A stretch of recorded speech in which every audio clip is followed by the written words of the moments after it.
Hello दोस्तों, ask Dina में आपका स्वागत है। रुपया शब्द का प्रयोग सर्वप्रथम शेरशाह सूरी ने भारत में अपने शासनकाल के दौरान किया था। उसने अपने शासनकाल में जो रुपया चलाया वो चांदी का एक सिक्का था। उसने तांबे का सिक्का जिसे दाम और सोने का सिक्का जिसे मोहर के नाम से भी जाना जाता था चलाए। अगर आपके पास आधे से ज़्यादा फटा हुआ नोट है तो भी आप बैंक में जाकर उसे बदल सकते हैं। बात सन 1917 की है, जब $1 $13 के बराबर हुआ करता था। फिर 1947 में भारत आज़ाद हुआ, $1 $1 के बराबर कर दिया गया।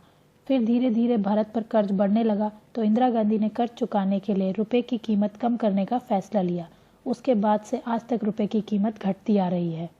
वर्ष 1935 में भारतीय धन के प्रबंधन की पूरी जिम्मेवारी नए बने bank reserve bank of India के सुपुर्द कर दी गई।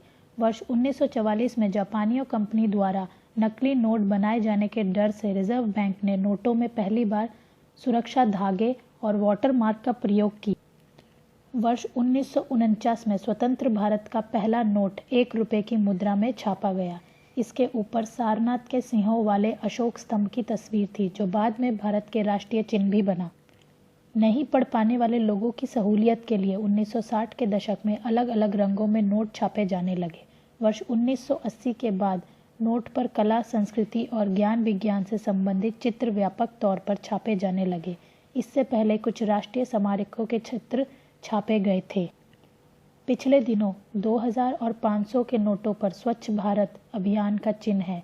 500 के भूरे नोट पर लाल किला और 2000 के गुलाबी नोट पर मंगलयान मुद्रित है। इस समय भारत में 400 करोड़ रुपए के नकली नोट हैं। उम्मीद है कि वो खत्म हो जाएंगे। सुरक्षा कारणों की वजह से आपको नोट के सीरियल नंबर में I, J, O, X, Y, Z अक्षर नहीं मिलेंगे। हर भारतीय नोट पर किसी न किसी चीज़ की फ़ोटो छपी रहती है। जैसे $20 के नोट पर अंडमान आइलैंड, वहीं $10 के नोट पर हाथी, गेंडा और शेर छपा हुआ है, जबकि $100 के नोट पर पहाड़ और बादल की तस्वीरें हैं। इसके अलावा $500 के नोट पर आज़ादी के आंदोलन से जुड़ी 11 मूर्ति की तस्वीर छपी है। भारतीय नोट पर उसकी कीमत 15 भाषाओं में लिखी जाती है। $1 में 100 पैसे होंगे। ये बात सन 1957 में लागू की गई थी। इससे पहले इसे 16 आने में बांटा जाता था। आरबीआई ने जनवरी 1938 में पहली बार $5 की पेपर करेंसी छापी थी, जिस पर किंग जॉर्ज 6 का चित्र था। इसी साल 10,000 का नोट भी छापा गया था, लेकिन 1978 में इसे पूरी तरह बंद कर दिया गया।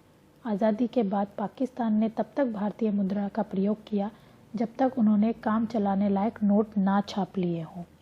भारतीय नोट किसी आम कागज़ के नहीं बल्कि कॉटन के बने होते हैं।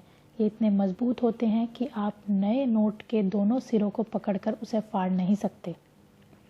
एक समय ऐसा था जब बांग्लादेश ब्लेड बनाने के लिए भारत से $5 के सिक्के मंगाया करता था।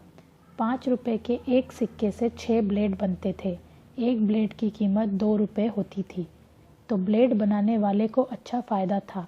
इसे देखते हुए भारत सरकार ने सिक्का बनाने वाला मेटल ही बंद कर दिया। आज़ादी के बाद सिक्के तांबे के बनते थे। उसके बाद 1964 में एल्यूमीनियम के और 1988 में स्टेनलेस स्टील के बनने शुरू हो गए। भारतीय नोट पर महात्मा गांधी जी की फ़ोटो छपती है।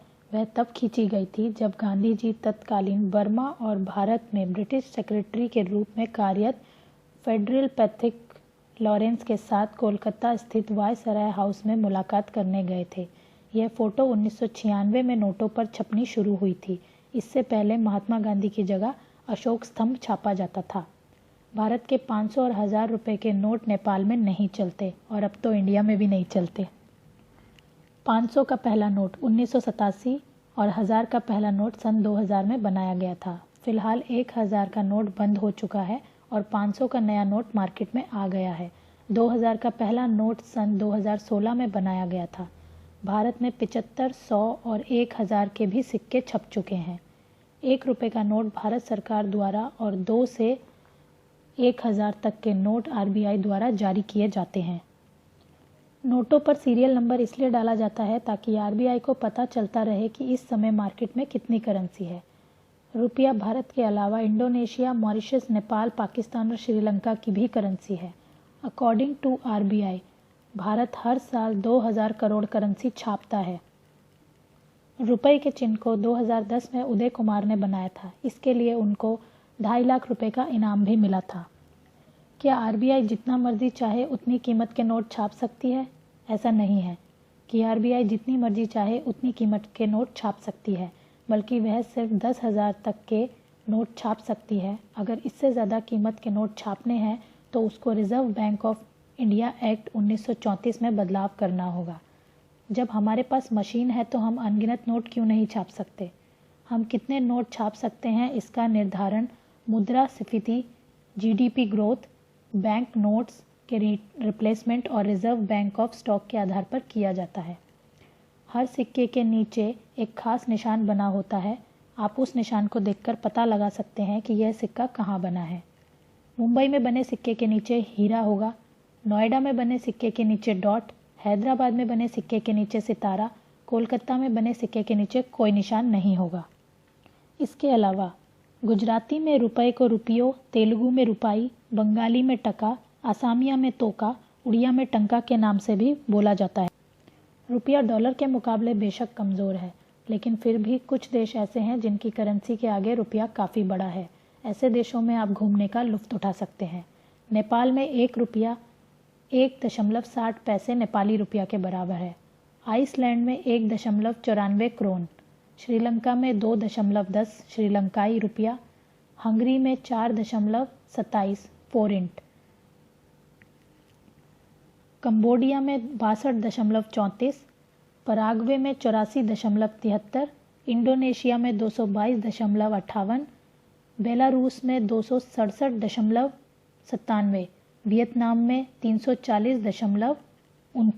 इन सभी देशों में हमारे रुपए की कीमत बहुत अधिक है। आपकी आज के वीडियो के बारे में क्या राय है, हमें कमेंट के ज़रिए बताएं। अगर आपको हमारा वीडियो पसंद आया तो प्लीज़ लाइक करें। ऐसी ही और जानकारियों के लिए हमारे चैनल को सब्सक्राइब करें।